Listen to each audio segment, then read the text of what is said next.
that's about 38 levels above top secret. The highest is cosmic, UFOs, aliens, and particleization.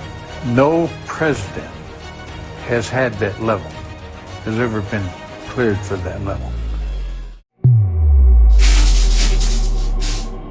Hey everyone, and welcome to another episode of Shred the Veil, where we go behind the scenes to see what's really going on.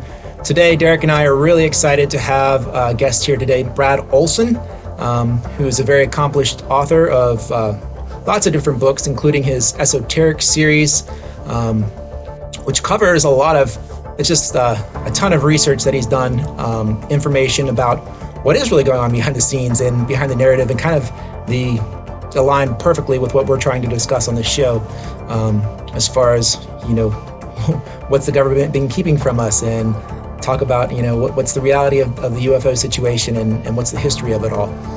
So we're really excited to have you here, Brad. You're very much aligned with our passion, so it's awesome.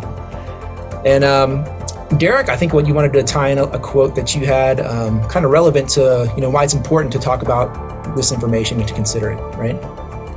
Yeah, I did, because I looked at the conclusion of Future Esoteric, one of Brad's amazing works, collections that he's of all sorts of information he put together. So this conclusion had a quote from actually Steve Jobs, and I didn't see who it was by, but when I read it, I was like, well, this guy must have been deep into what we talk about, just because of how he phrases things, and just the way of thinking differently. So here it goes. It says, "Your time is limited, so don't waste it living someone else's life. Don't be trapped by dogma, which is living with the results of other people's thinking. Don't let the noise of others' opinions drown out your own inner voice. And most important, have the courage to follow your heart and your intuition.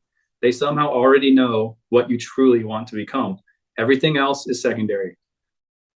So I think maybe a lot of great visionaries have that way of thinking. And I think we all kind of have to kind of take that to heart, and take that for what it is, and use our own, follow our own voice, follow our own intuition in a lot of ways in the way we do research, especially into these topics. So, and I'm sure Brad's gone through a long journey of this as well. And just briefly, I know that from the book, it said that Brad grew up as an atheist, and you kind of have to find your own answers at some point. And for me, I always questioned, we grew up Catholic, Christian Catholic, but I always questioned there's got to be something else. And I think people that are completely scientific based think that when you really look deep into this physics and science behind it, you have to come to the conclusion, as grand and vast as the universe is, that there's got to be a higher power or creator. So in a way, I'm sure maybe Brad has those.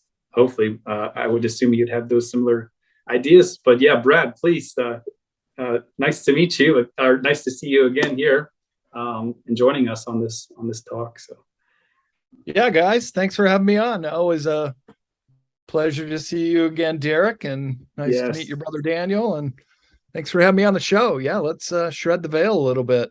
Yeah. It's funny, I know that Steve Jobs and other very influential entrepreneurs who became multimillionaires, some of them even billionaires. Had Steve Jobs still been alive, I'm sure he'd be one of the wealthiest men in this country. But he was kind of an average student, as were a lot of entrepreneurs. Bill Gates and Zuckerberg, they both dropped out of Harvard. And my lawyer friend of mine, he said that A student lawyers who pass the bar go on to work for corporations. B average grade students go on to work for government. But C grade lawyers go on to be entrepreneurs and millionaires, because sometimes you really do have to think outside the box. And that's what a lot of people like Steve Jobs did, and reinvented everything. I mean, who doesn't have one of these? He put it on. He invented the smartphone, including the little curves. That was his idea. That said, absolutely, it has to be in the design. So it's interesting how people's legacies go on beyond them, and certainly it's not all the book smarts you get in school, but combined with a lot of street smarts or intuitive smarts. And that's something that I bring forward in my esoteric series of books, because a lot of this is intuition. Some of it is unknowable. Either we weren't born around the time of the Roswell crash, for example, or there are things off planet that we just can't know unless we're there to witness them. So I think having an intuition and a knowingness going into these subjects, or in the case of that quote you read by Steve Jobs, is a way that we can really be more in touch with ourselves and follow our intuition and what it says. Yeah. Exactly. I'd like to say that it's like they weren't institutionalized all the way when you're a C student, your average student. Well, you just didn't completely go along with the all the BS, I guess, as well, that goes with it. But, anyway, yeah. Derek and I just did an interview on someone else's show, and we were talking exactly about that, following your intuition and what really resonates with you, and using discernment when you're digesting this information and making sure it feels like it's a true source, and making sure you get corroborating information and things like that. Something that our grandfather kind of invested in us as we grew up. And speaking of my grandfather, he mentioned a lot of the same things in his book that you have throughout your esoteric series. And we thought that was pretty cool. There's a lot of coincidences that we've seen in your work that was mentioned by him that we hadn't found anywhere else. So that was kind of exciting for us to come across. So I guess, why don't we just start with, tell us about your journey on getting all the research for these books and what that looked like and what drove you to do that. Well, it was truly a lifetime of collecting these data points and traveling around the world. I've had the great honor and privilege, really, to have had the ability to travel to all 7 continents in the world, around the world in one direction on a 3-year trip. All my travels have been self-financed, and it has just been one of the most eye-opening experiences of my life. Even though I got a college degree, I found that traveling around the world was like getting a master's degree in life. And even though I wasn't an A student, I feel like I traveled the world and got my A student status after I have completed a whole bunch of these trips. And of course, they reflect in my writing, in some of the subject matter I cover. For example, I did a series of books on sacred places, and one of them, Sacred Places Around the World, has a 4-page treatment of the Great Pyramids, one of the top sacred places in the world.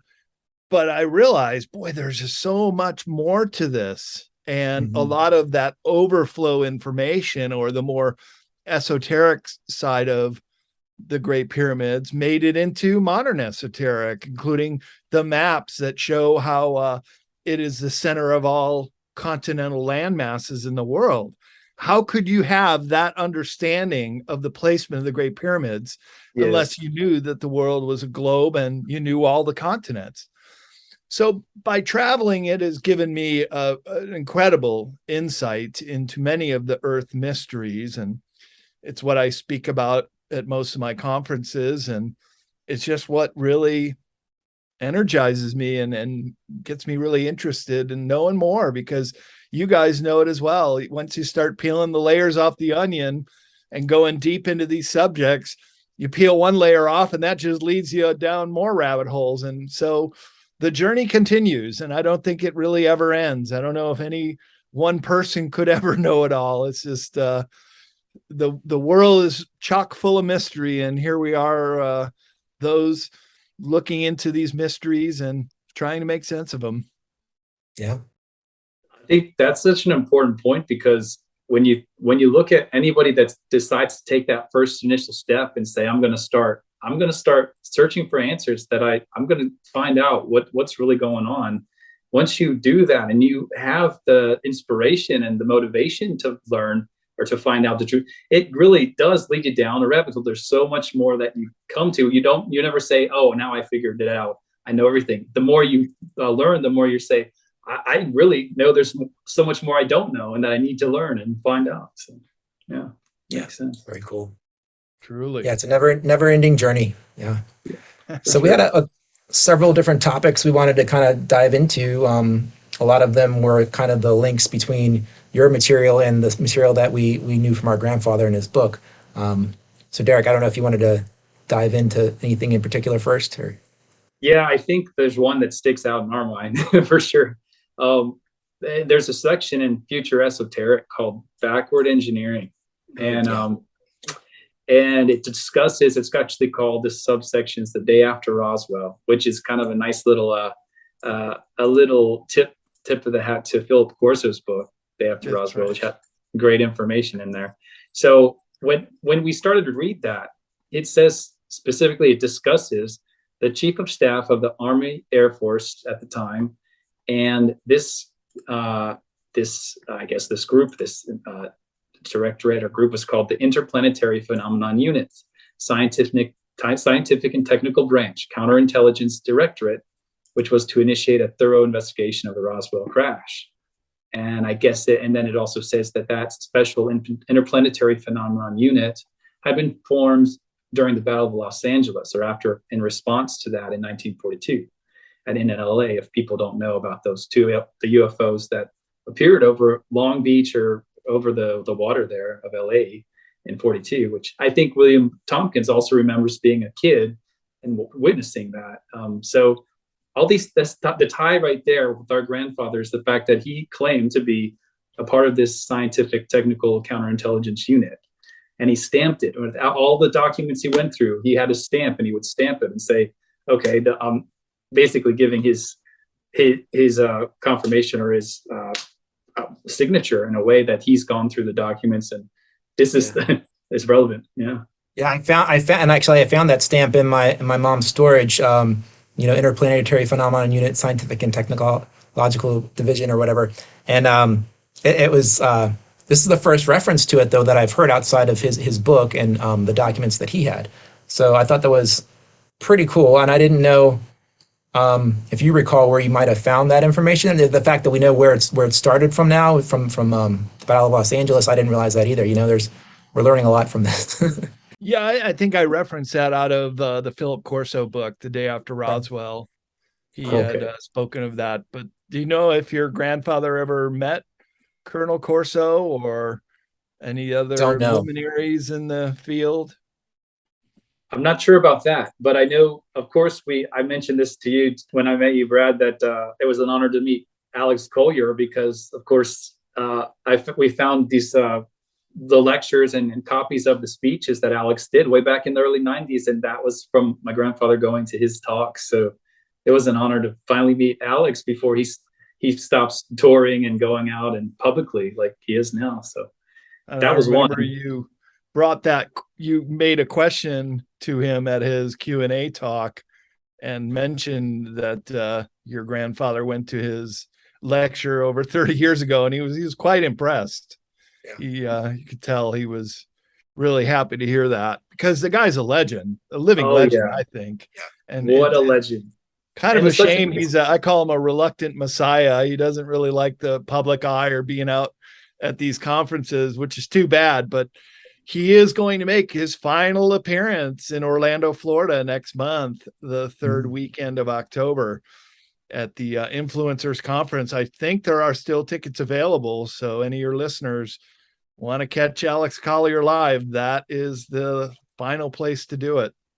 Yeah, exactly. That's a great plug, because it's going to be such a great event, pivotal event, with all these insiders coming together related to secret space programming, any contactees, a lot of great people. And Alex is such a great person. He's so humble in the way he speaks, and just really, you feel it from the heart, what he's trying to say. And he really means it. And he knows that we want the best for humanity. He's trying to push that, and that people know, hey, we gotta wake up, but we gotta step up, all of us, to play a part in this. Yeah. So sure. Yeah. But he did, actually, my grandfather, I mean, he did mention in his book that he knew Phil Schneider. He said he was friends with Phil Schneider. So that's one. Of course, the deep underground military bases. I mean, Phil known for that. And oh my gosh. And I know you go deep into the underground bases and how many there are, the plans for the tunnels. And oh my God, so much information on that. The Dulce Wars. I do quite a bit of Phil Schneider in Beyond Esoteric here. The strange account of Phil Schneider and the Dulce Wars, and going down there to liberate some of the people that had been taken into the Dulce base. And wow, a Phil Schneider sighting, that's even more rare than William Cooper, two of my absolute heroes in this field, who both paid the ultimate price with their lives for bringing this information out. So we know that being a whistleblower or a truth teller is pretty dangerous profession for some people, especially the whistleblowers, because they are in control of information that they've been privy to, and bringing it out to the public. They go against their non-disclosure and probably threats from the different alphabet agencies that tell them to keep their mouths shut. And if they go on their speaking, they then sometimes get taken out. Pay the ultimate price. Yeah. Our grandfather was extremely nervous about being a member of the Disclosure Project in 2001. Dan Willis was telling us a little bit about that. You know, he was really afraid for his life, you know, to be there and to put out that information. So it's a real thing. What did he speak of at the disclosure event? Do you know what he disclosed?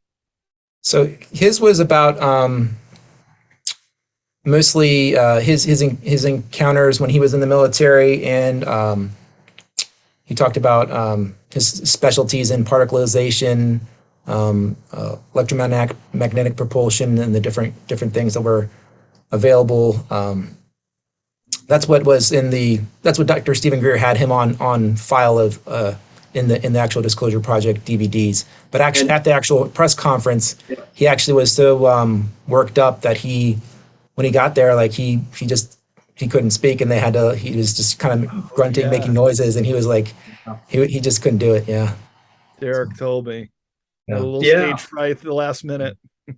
And I don't think it was a coincidence either that he was losing his physical capabilities, his mental, like he had many strokes by that point when he went to the press club hearing. And I think the more he spoke, the more he started to decline, like pretty quickly. And I don't think that's a coincidence. I think that, and in a way, that's maybe why he didn't, that he was able to live out his life the way he did, because he didn't really go public until he started to decline. Then people just think, oh, he's just kind of a crazy nut that had problems already, right? So, and it questioned everything. We had to question even more of the validity of what he had to say.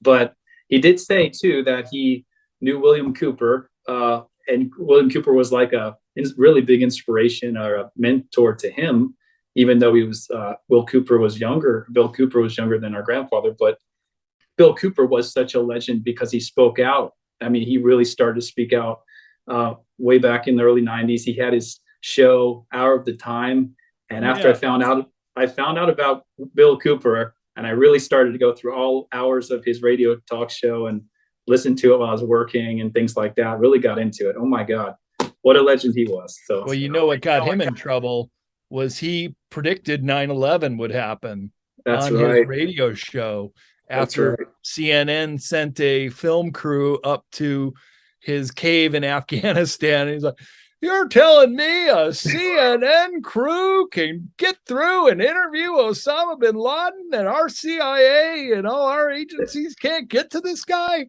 Exactly. There's going to be a big event coming up. And sure enough, was it a month or two later, 9/11 2001 happened. And then sure enough, 2 months after 9/11, he was dead, shot by sheriff deputies in front of his house in Eagan, Arizona. House.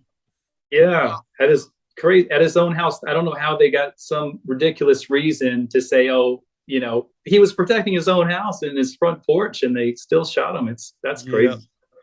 Yeah. Yeah. Um, Yeah. So, but dangerous territory sometimes. Mhm. Yeah. No, go ahead. Yeah. Yeah, I was talking to Nancy Red Star, who was the person that helped put my grandfather's book out, and she was saying that yeah, Bill Cooper actually had the same publishing company that they used. They, I guess, had a connection there for Behold a Pale Horse. So they did interact a little bit, and I'm not sure how deep their relationship was, but yeah, he did mention that he was one of his mentors. Wow. And the thing that stood out was the fact that what Bill Cooper did in the U.S. Navy was pretty much what our grandfather was doing with the U.S. Air Force, or at least on the intelligence side and what was not known to the public. They had access to kind of the similar information, I guess. Maybe they could kind of correlate information, but the UFO topic, the cosmic top secret, is kind of the other part of this. That's a good tie that we want to get in, because anything cosmic top secret, apparently, what it seems, and from what you've written too, is anything within at the beginning was related to UFOs, ETs. You had to have that cosmic top secret clearance, I guess. Is that your understanding? Well, that's right. So anything related to extraterrestrials, the downcraft, which went into backward engineering and any other kind of knowledge of the different ET races that were visiting us, went into what is known as the Red Book. And that was a compilation that would continually get updated every time new information came out. And so that would have been part of that program. But Cosmic Top Secret is the highest military clearance within the United Nations, as well as in our armed forces. And so Bob Dean was Cosmic Top Secret, and he did become a whistleblower. Fortunately, he never he lived a ripe old age and never got I think he got harassed, but he never was Right. physically assaulted or killed. Yeah, good for him. And I remember him too. And Project Camelot, and Carrie Cassidy interviewed him quite a bit. So no, that's quite a great link too. And so I think that was just something else we wanted to mention. And MJ12, and the whole fact that MJ12 kind of got organized around the topic, of course. And it seemed to be made up of many high within the intelligence, within the naval, as well as the Air Force. So just kind of the brightest minds, I guess, at the time, with the highest clearances to discuss this information. And so we're not sure when our grandfather got access to that level. We know that he was introduced into some of in the early 50s, he had his first encounter at an Air Force base. And then over that decade, he kind of got introduced into the higher level programs based on things that he was finding out and things that he knew. And then he became an NRO operative in 1969. So through the Air Force intelligence, I think he was probably already had several clearances up before he got to before he became a member of the NRO. So. And yeah, I was just curious, what did you know about the NRO? Yeah, I don't know. Yeah, kind of you summarize kind of what you found in your research on them. Is that National Reconnaissance? Yeah, National Reconnaissance Office. Yeah. And didn't that merge into some of the other departments, or the MJ12 came out of that? Because I do have some new information about the formation of MJ12. Okay. In my work as a book publisher, I've picked up Michael Jaco, Intuitive Warrior. His book just came out. We're working on Awakening of a Warrior, but also Laura Eisenhower, her very first book, Awakening to the Truth Frequency, is going to come out, well, probably 2024 is a realistic date. It's still in the editing phase, but I've just completed reading it myself and marking up a hard copy. And she has some new information that MJ12 was a direct result of the Roswell crash and several other retrievals that they had. And she was saying that when her great grandfather, Dwight D. Eisenhower, became president, it was already lock, stock, and barrel that the Truman administration had set up MJ-12, and it was already impenetrable by Dwight D. Eisenhower.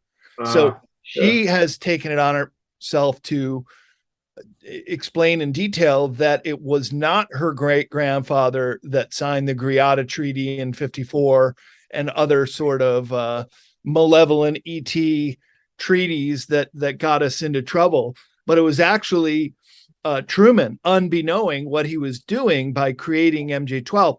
But it's also very telling to know that the Washington, D.C. flyover that happened, and here's a picture of it, in 52, yeah, July 19th.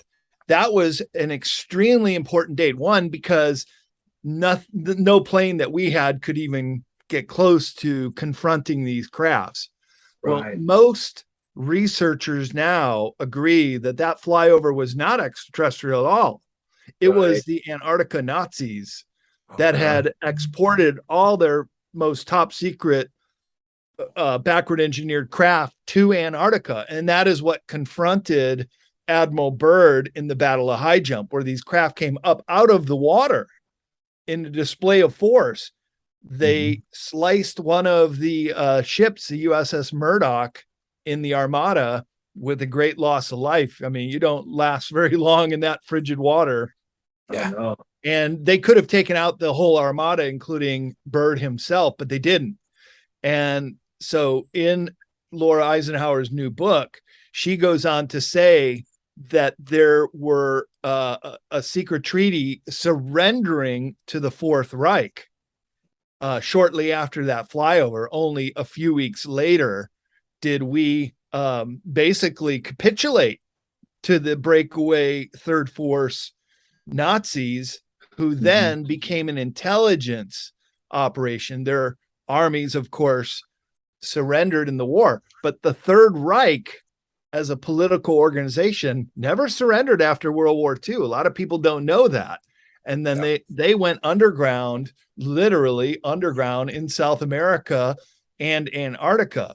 And a lot of their very top secret, cosmic top secret programs continued. And that is what the flyover was all about, is America capitulating to these Nazis and Truman feeling he had no choice in the matter. If they could fly right over DC and the Pentagon and the White House unobstructed, well, if they were weaponized, DC would be toast. So he felt that there was no choice but to sign surrender documents to this new Fourth Reich. And that is how MJ-12 and all the secrecy surrounding anything ET related, including cosmic top secret status, was all developed before Dwight D. Eisenhower became president. And of course, we all know his very famous speech warning against the unwarranted power to the military industrial complex. That is exactly what he's talking about, because these Fourth Reich Nazis that came over here in Project Paperclip, they were then getting themselves into our government, into the military. Werner von Braun started NASA. I mean, the top positions you could have in this country. And by the time Eisenhower gave that speech in 1960, they had already infiltrated all these highest levels of government and corporation. That's a really important thing to understand, because he was also in that speech referring to the unwarranted power of the corporate side of the military industrial complex. Yeah.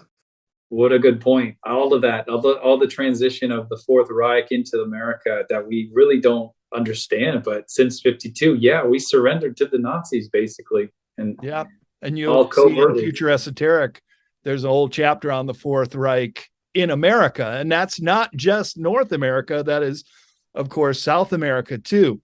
When I went down to South America 4 years ago, I was on the trail in Argentina and Chile of all the possible locations where the Fourth Reich had set up. And I actually found quite a few of them. I mean, we could do a whole show on just that alone. But suffice it to say that Hitler faked his death.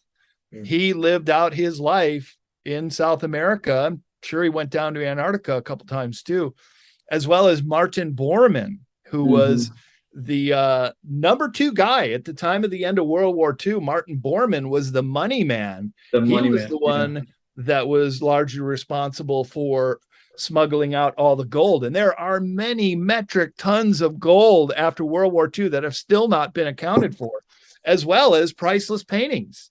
Some of them were recovered in Europe in some of the salt mines. They tried to hide it, but others, like the Spear of Destiny, that Hitler, the very first thing they did when they annexed Austria was go into the History Museum to get the Spear of Destiny, supposedly the spear point that pierced Jesus Christ on the cross. And it was believed that all the previous Reichs, starting with Charlemagne, was the First Reich.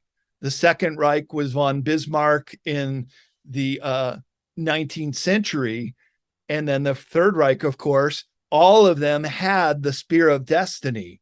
And then that Spear of Destiny supposedly went down to Antarctica. And that is what gave the Fourth Reich its power as well, that no standing army could stand up to any force that had the Spear of Destiny. Wow. That's fascinating. Oh my gosh. That helps to understand a little bit better. I was always wondering what happened to that spear if they had gotten it, where it ended up. Oh, yeah. That's amazing. Yeah. So I had heard another story kind of along the lines of Hitler down in South America living out his life, that he had some other children, and that through his lineage, I guess, I don't know if it's someone, they were claiming that Barack Obama was the grandson of Hitler in some way. And they had a whole story around it. I don't know the reality of that or anything, but that was interesting, kind of spin off from the South America part of Hitler being down there. Well, you guys remember the movie The Boys from Brazil? It came out, I think, in the 70s, and it was all about a cloning operation that had cloned part of Hitler's DNA, and they put it into all of these boys who grew up with the exact same circumstances as Adolf Hitler. So an overbearing father, a wealthy family, but having to deal with a lot of the same kind of traumas that Hitler went through at those certain phases of his life. Well, the movie goes on about how it was uncovered, and an investigator gets in there and breaks it all up. But isn't it interesting that truth often imitates fiction, or vice versa, that life imitates art? And it's especially actually, in the movies. It's not the boys from Brazil, it's the girls from Brazil.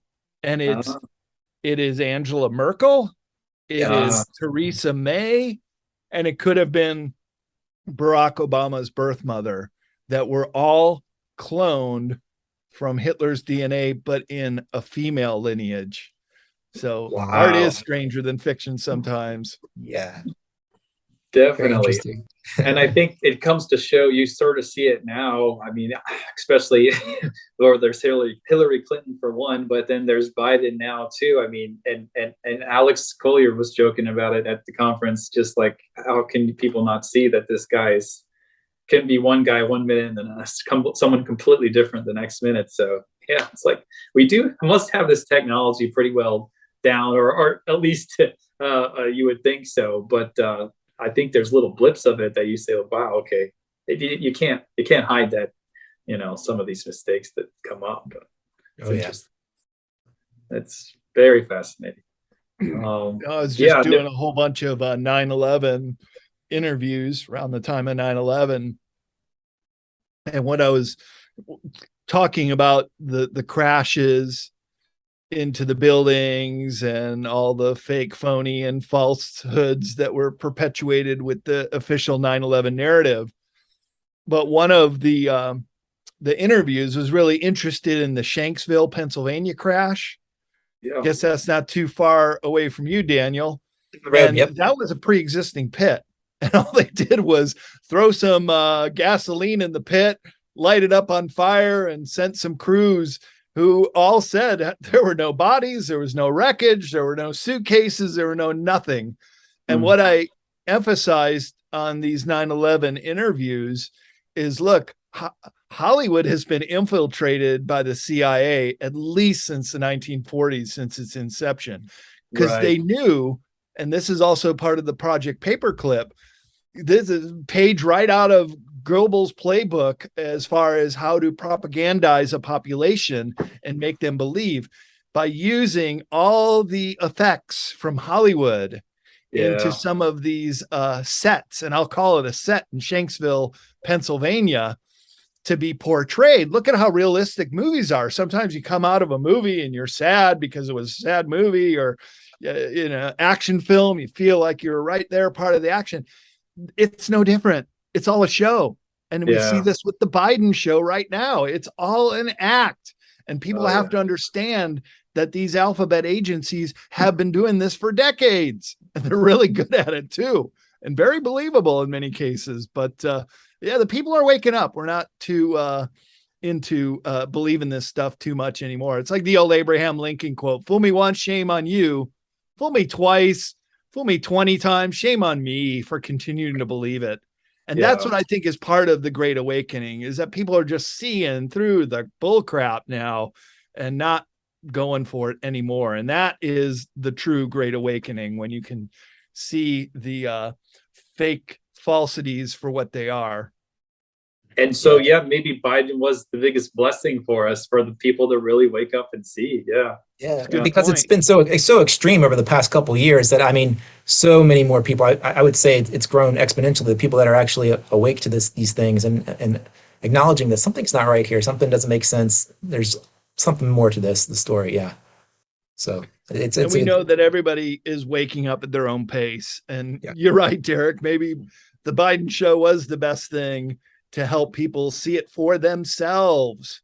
Right. What a fake this has all been. So we know, we're quite well aware of all of it, but for the normies and the people who still watch the mainstream media, look, they can legally lie to us. Did you know that it went through, and Obama signed the NDAA in 2012 that legally allowed propaganda, which are falsehoods, to be put out on the news. And so this is what we're in right now, is that everything is fake, phony, and false that comes out of these official channels, the mainstream media. They're lying organizations. I have a Russian friend who grew up in Soviet Union. He was so funny. And this is even before all the fake news from Trump started calling him out on it. And he would say, you Americans, you just believe everything the media tells you. He goes, back in the Soviet Union, we knew that Pravda was fake news, and everybody would just laugh about it. But you in America, you still believe your propaganda. When are you going to learn? Well, I think we're starting to learn, but maybe the hard way. Oh, that's so true. That's so true. Who was the defector, the KGB defector in the 80s? Boris or... Yuri, I think. But oh my God, did he come out with so much revealing information about exactly the playbook they're using now in the propaganda? Right out of, and the Communist Manifesto. Right out of Marx, right out of Mao's Little Red Book. I mean, you could see how they're just doing this generational approach. They're doing it so slowly. First, they're going to introduce socialism, and then before we know it, communism has taken over our government without firing a single shot. And this is what Khrushchev said in 59. We're gonna infiltrate you guys. We're gonna take you over, and we're never even gonna have to fight a war with you. You're just gonna fall for it, and we'll eventually get you through these programs and this indoctrination. And the schools do it just as much as the media does it. Yes, that's one important link to our grandfather, I want to say, because in one of his videos, we found this on the internet. I found it a few years back. and it just, I think the Brazilians are the ones that took it because it was dubbed subtitles. Like, I mean, yeah, it was subtitles in Portuguese, and I was like, that's got to be from South America because they're a little bit more open to this stuff. But the link to what he was saying was China, and he said the biggest threat we have, I mean, the biggest thing that America, the one country we should fear more than anybody is China, and it's had to do with the communism there, and it had to do with how many people, the manpower they have there.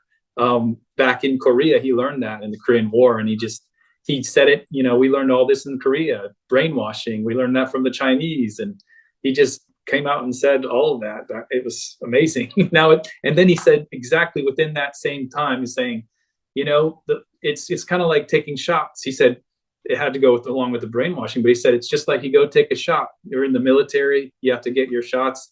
You feel sick. Oh, I need a shot to fix it. Well, sometimes you think you get what you're getting. You know what you're getting. Sometimes you don't know what you're getting. And he clearly said it back then too. It's like, wow. Yep. History repeats, doesn't it? Yeah. So over and over again.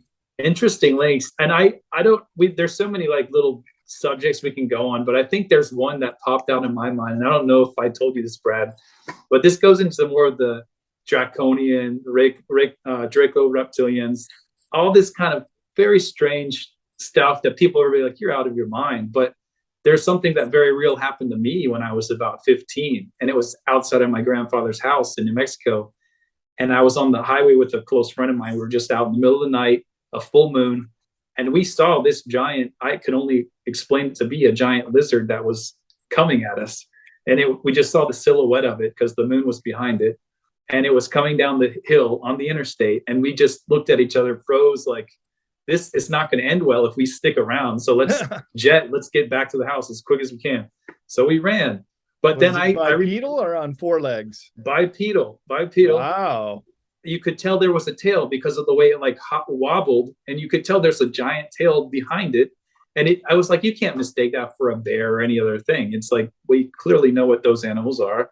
So we saw this thing, and like I said, I put it out of my mind for years because I couldn't, compute what that was or how do you go about your normal day-to-day life and put that in the equation. I didn't know how, and I kind of forgot about it until I started reading stuff like your material and all these things about the Anunnaki and alien reptilian shapeshifters that David Icke talked about.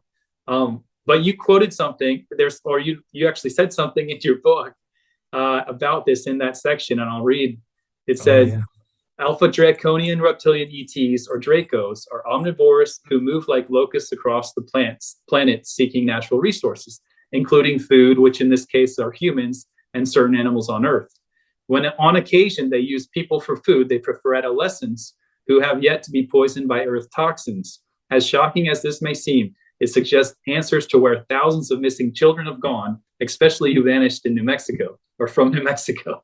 And I was like, oh God, that could have been. And you were in New Mexico you were in Taos when that happened, right? I was out in Taos, exactly. Yeah. It's like, that kind of links up to my experience pretty well.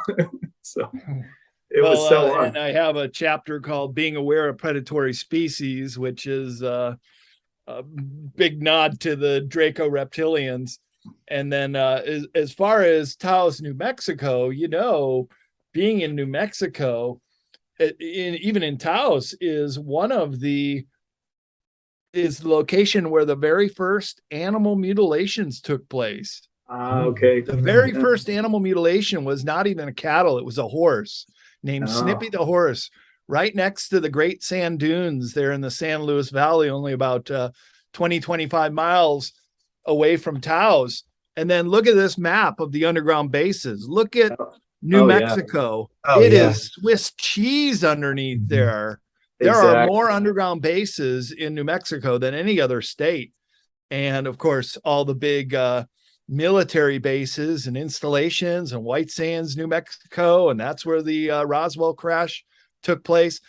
But it was actually the next crash retrievals that William Cooper talked about in Aztec, New Mexico, right shortly after Roswell. And that's the one when they said, we absolutely have to put the kibosh on any of this information getting out. That's when they started doing the cover stories for a crash retrieval, kind of like in Close Encounters of the Third Kind, when they use Devil's Tower as a cover for an escaped virus that or whatever cover story, when they have a meaningful encounter. Or in the case of Aztec, New Mexico, it was a crash retrieval. But William Cooper said what they found in that craft scared the bejesus out of the military and all the top politicians, the president himself, who knew about it, because what they found were body parts of humans. And so then they knew that there are predatory species that will abduct and use humans for whatever they're working on. And then this also makes sense with all the cattle mutilations too, that they are also being harvested. And a lot of those cattle mutes, you'd have a 1,800-pound bull falling through trees onto a snowy field with no footprints, but branches from where it fell through the tree below the body. Okay. And then all the soft material cored out at very precise instruments, laser instruments, to remove some of the body parts from some of these cows that have been retrieved. And so that all started right close to where you had that encounter, Derek. That's wow, that is interesting. Yeah. When was that? When did the cattle mutilation start? Around the mid 1960s. Okay. They started happening quite regularly, but all the way into the 80s and 90s. And that's when Linda Moulton Howe and Christopher O'Brien, two people I know through the conferences, they started going out there and investigating and filming and interviewing people. And Linda's book is called The Strange Harvest, all about cattle mutilations. Linda's brilliant, and we met her briefly at Contact in the Desert in 2019. We would love to have her on the show. I don't know if you have a way to contact her, but she's definitely one of my favorites too, as far as researchers go. I'd say just try to send her out a contact through her Earth Files website. Yeah, maybe we should get back to you. That'd be great. Way I'd know. Yeah, that'd be awesome. Now, I've got a question, Brad, because this brings up a good point when it comes to people are going to be like, well, don't we have, there's the whole thing about the prime directive and our free will. And, you know, there's the good VTs versus the bad. And how can they come and influence us or have the control over us unless we allow it, unless we gave in and said, like these agreements that must have probably taken place. But also, out of human history, it seems like we've been interacting. So to that extent, does that mean, or could that mean that these aliens, some of these beings, are somehow tied to our own human genetics, that are our own human history, to the extent where even Earth itself could be, they consider their planet, not just our planet. There's certain ties like that. What have you found in your research to kind of make sense of all that? Well, as you said, it's their planet too, and that's their workaround through the prime directive, because there is non-interference laws with a developing civilization such as ours. But isn't it interesting how we've always been told, oh, look to the stars, they're going to come down from far away planets, from far, far away, as extraterrestrials. What about interterrestrials that are right here below our feet? Isn't it interesting that we haven't really gotten a whole lot of information on that? Well, now that we know that there are deep underground military bases, the DUMBs, there's absolutely an underground network below our feet. But also the legacy bases, I call them, the really old ET bases. And I've identified at least a half a dozen around the world, including Dulce, New Mexico. There's that state again, where Phil Schneider said he was part of the Dulce Wars. Actually, one of the secondary fights that took place at this location, because in Laura Eisenhower's book, she said Dwight D. Eisenhower, who was basically boxed out of Area 51 and threatened to mobilize the First Army out of Colorado to go take Area 51 in Nevada if he wasn't given access to that facility. They worked it out, and he didn't have to call up the first army to do that. But he also got boxed out of all of these underground bases, and he was about to wage war in some of these locations. And one location that Laura revealed in her new book was at Dulce, also in 54. He did initiate the first attempt to free some of the people that are kept down there in what is known as the Nightmare Hall, some of the lowest levels.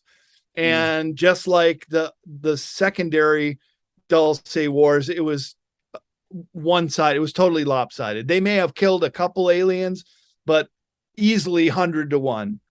And during Eisenhower's invasion of the underground base, they lost 100 to 1, and basically wiped out their Green Beret force trying to get down there and get down to it.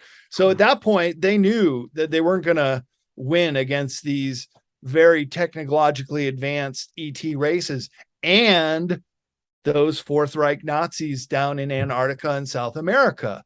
That's why their position, and we can now see this through Eisenhower's decisions, was to try to get as much technology as they could to try to play catch up.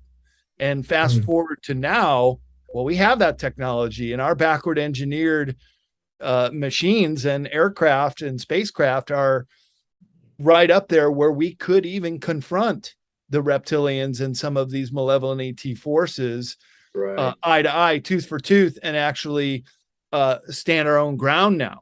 So these treaties, these agreements, the Greada Treaty, which gets renewed on the 4th year of every decade, well, to me, they're all null and void because the human population had no knowledge of them being agreed upon or signed.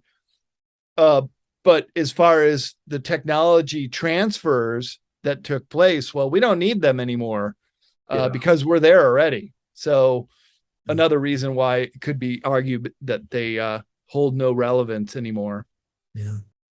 For us, that we have that technology, but who controls that technology from us? That's the problem.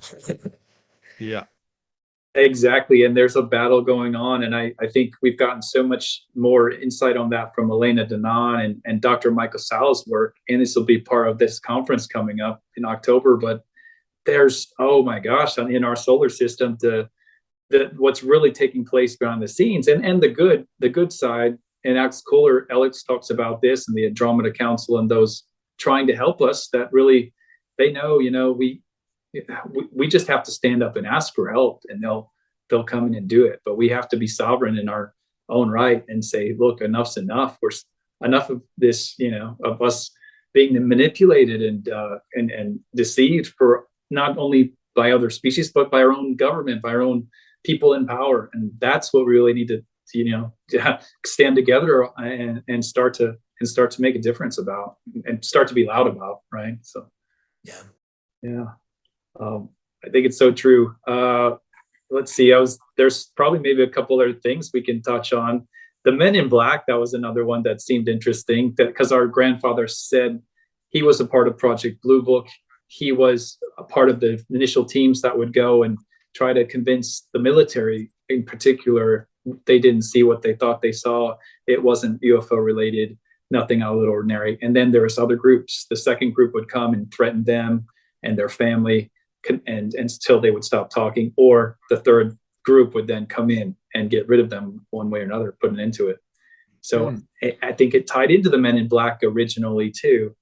So that's kind of an interesting side subject, I guess, too.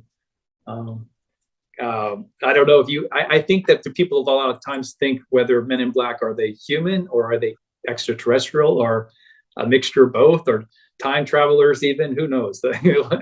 It seems like an odd one of the odd things. Have a chapter in Future Esoteric, The Unseen Realms, about Men in Black, and I just put it out there as much information as I could glean from the subject. Who are these people? Because in many ways they do not seem human. I would say my best assessment is that they're a hybrid, that they're cloned out of these underground laboratories. And the reason I say that is because they don't have the traits or characteristics of people. They'll find things like a ballpoint pen very curious, and they don't even know how to do that, to open up a pen, or a fork. They don't know how to use a fork. So there's some things that are just so obvious. How could you not know that? Right. That is often said about the men in black. But more importantly, that they're extremely telepathic, and they will get into the heads of people, not verbally threaten them, but telepathically threaten them to be quiet. And so the men in black would often appear right after either a paranormal experience or a UFO sighting. And before that person could even pick up a payphone and call a friend or a loved one or a lawyer and tell them what happened, the men in black would appear. So before anybody even knew that this person had just had that experience, they would be confronted and tell them to shut the F up. Right. So, but this is back when there was a certain timeline that had to keep everything about this very much from the public viewpoint of seeing what was going on. So they would threaten these people with their own lives or their families.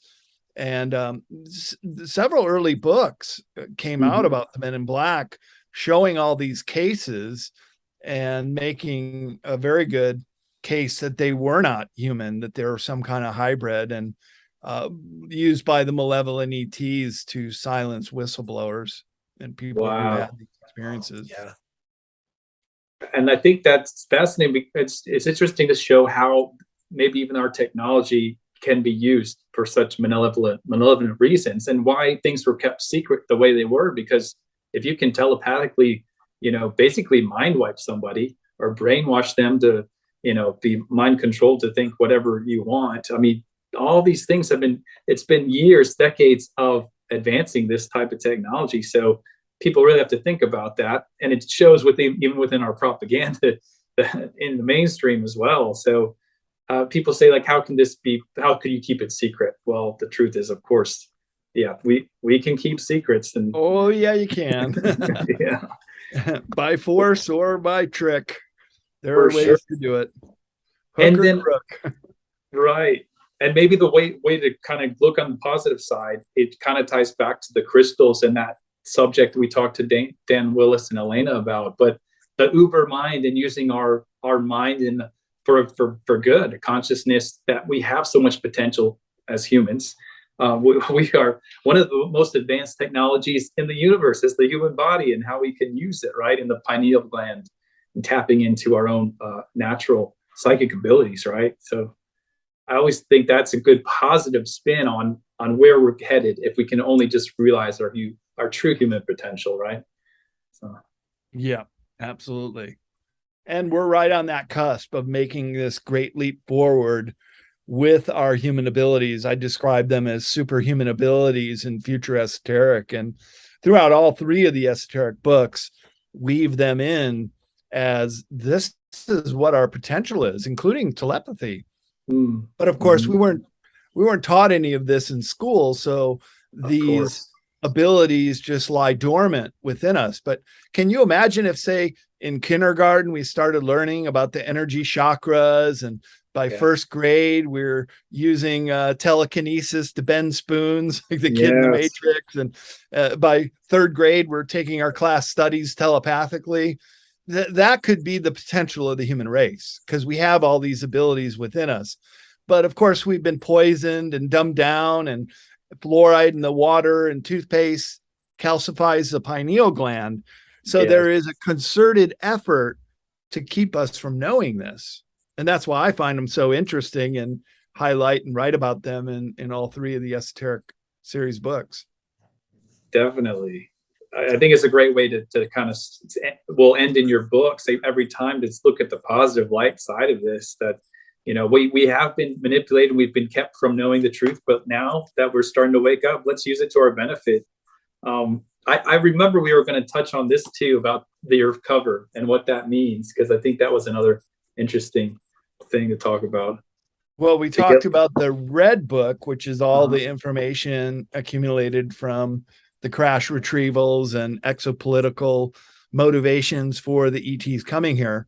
But the yellow book is, yep, it is portrayed here on the cover, Beyond Esoteric. And that is, it also works telepathically through the mind, or it can pick up and read our thoughts.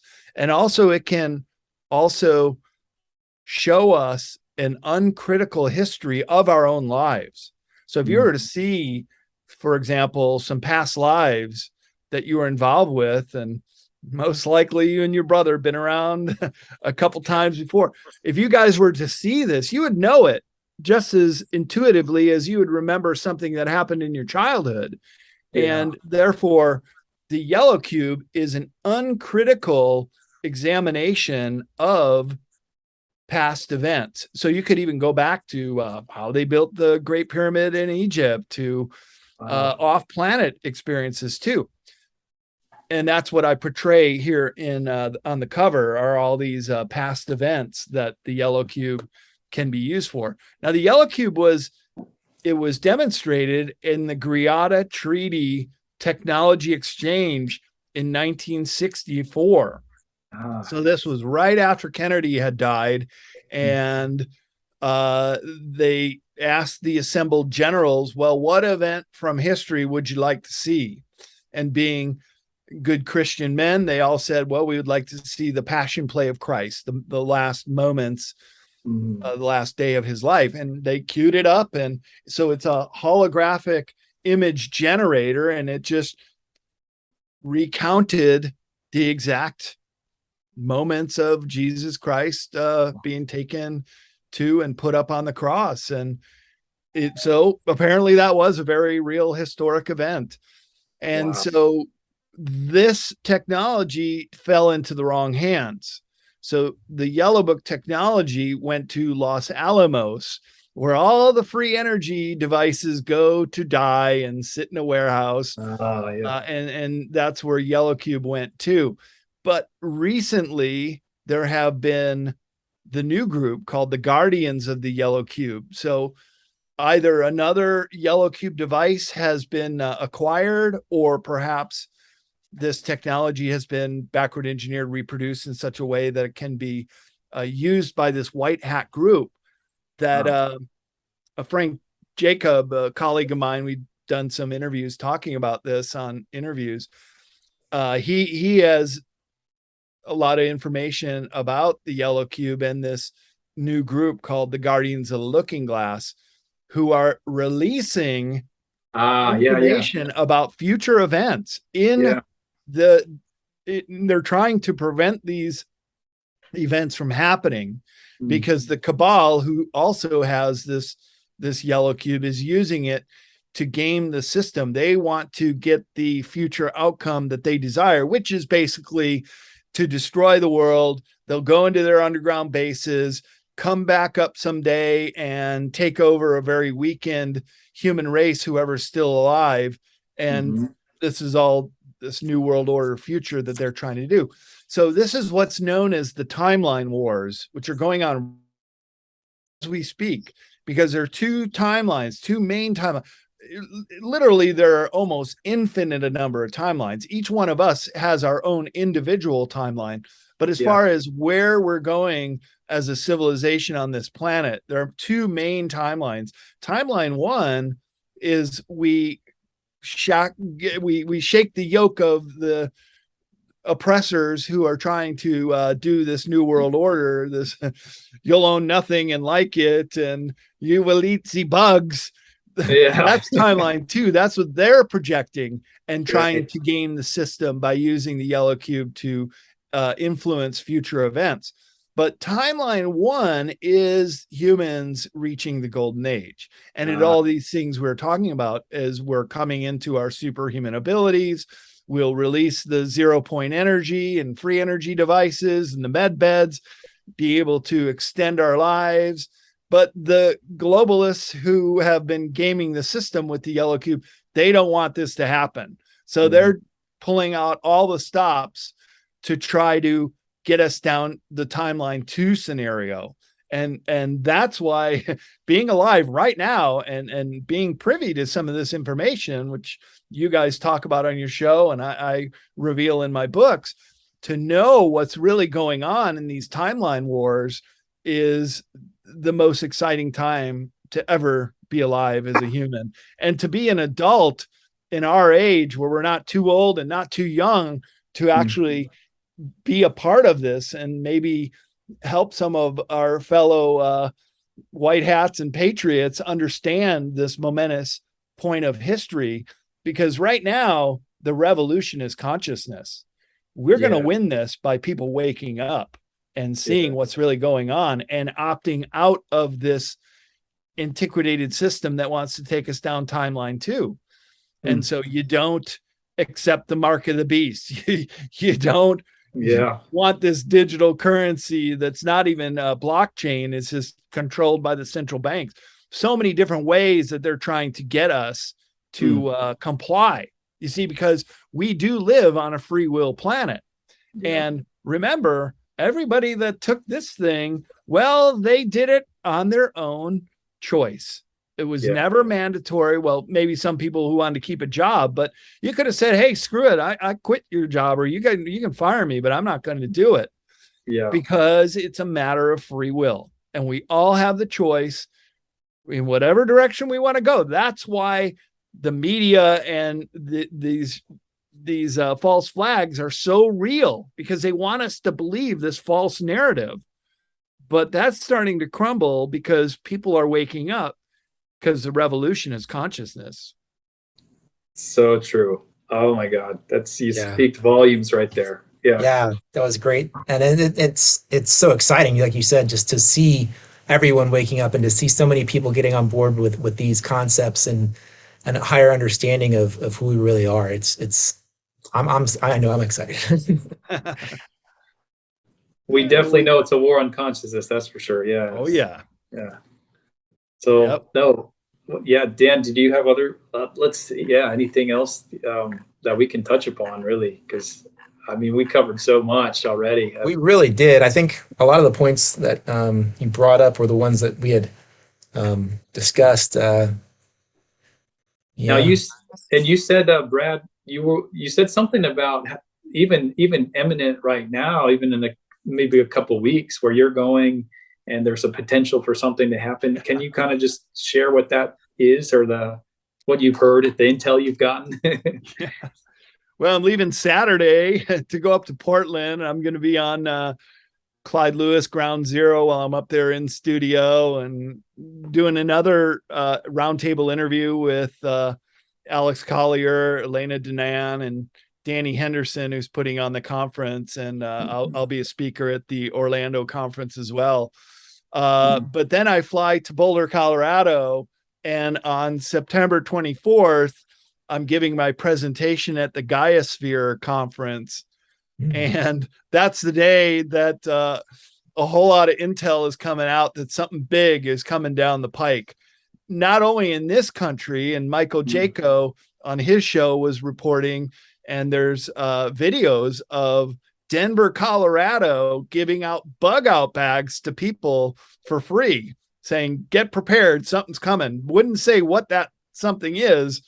But then another legislator in Germany got on the floor and said that after what happens on September 24th is going to irrevocably change history as we know it.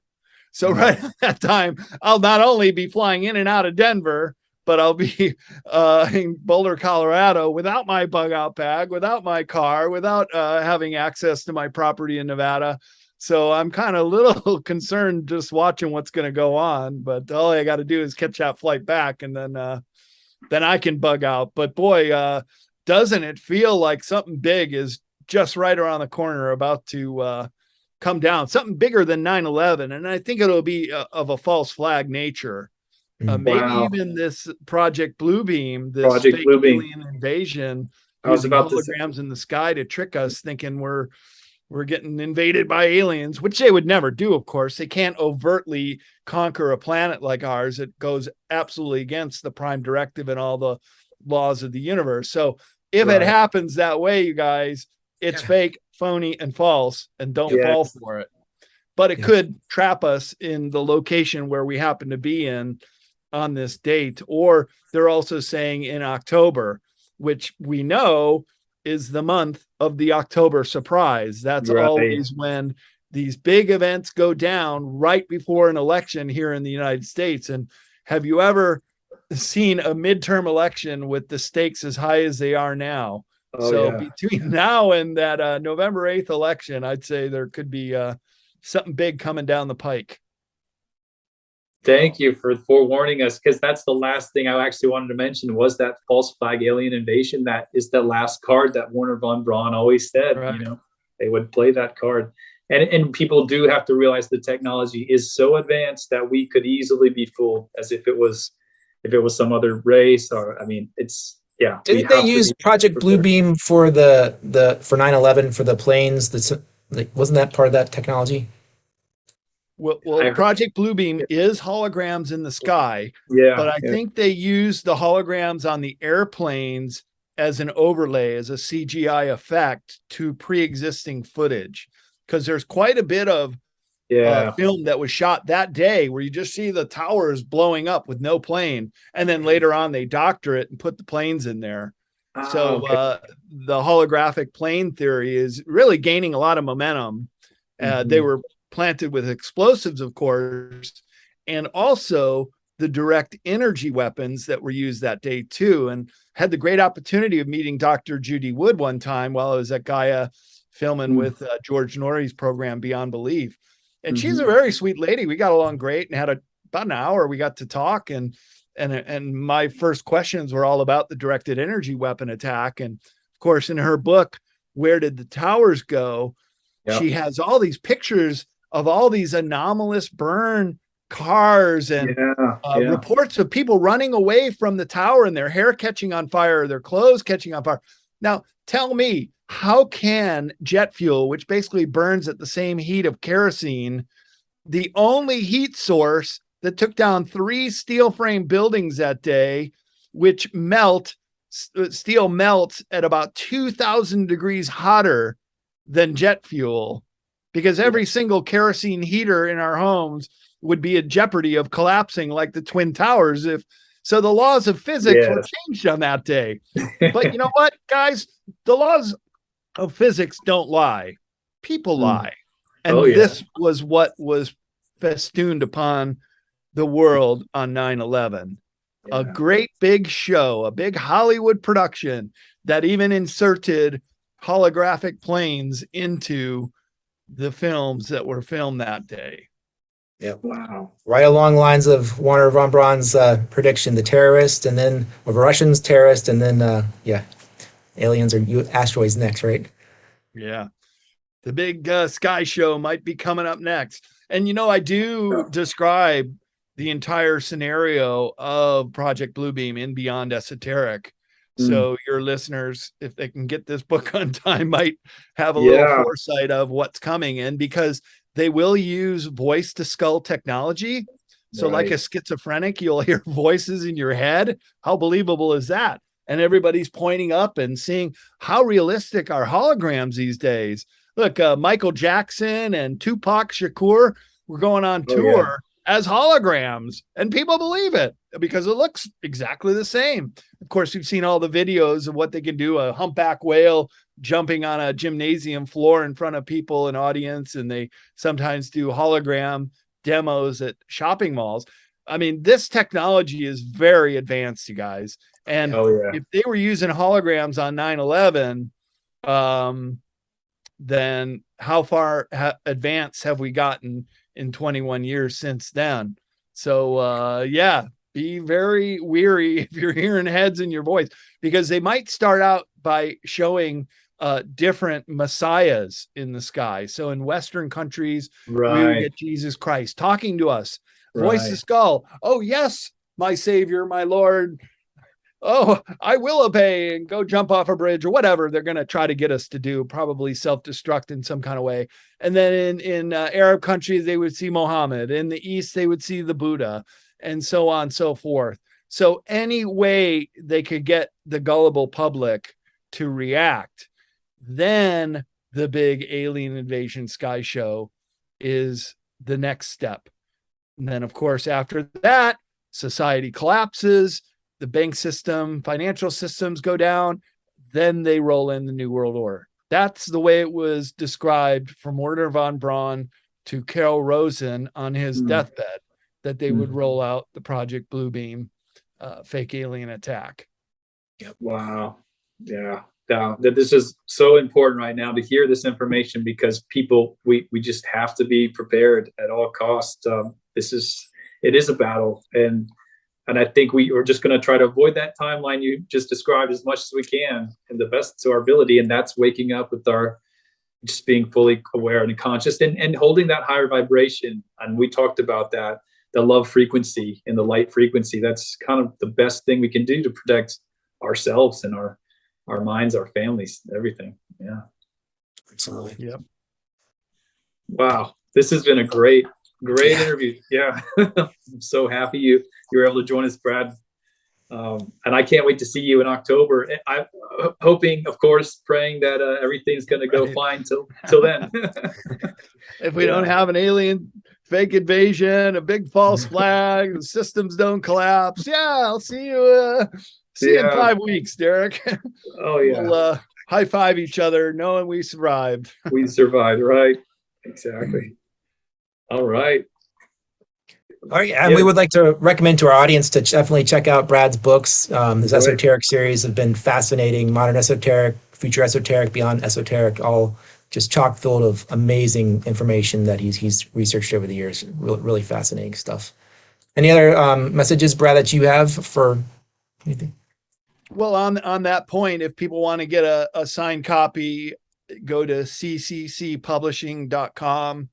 Michael Jaco's books are there. Leo Lion-Zagami we publish, and several other authors, and all of my books.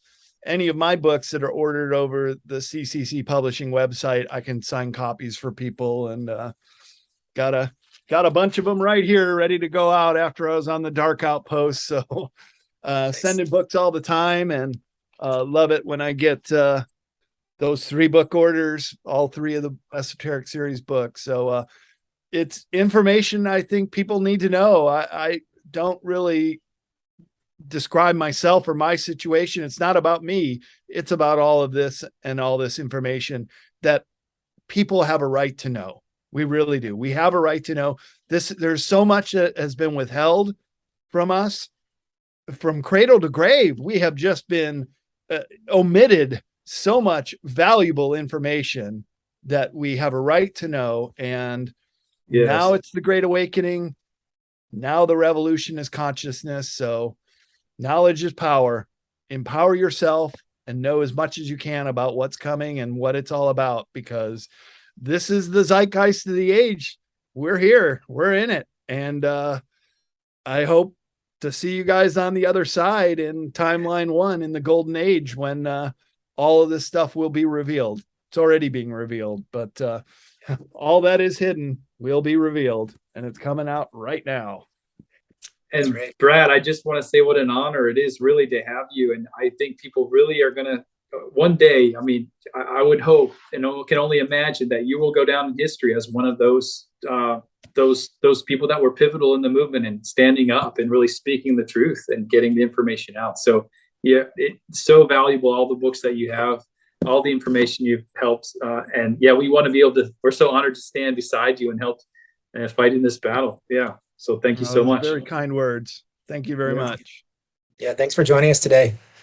All right, everyone out there, remember, just keep shredding the veil, and let's hope for timeline 1.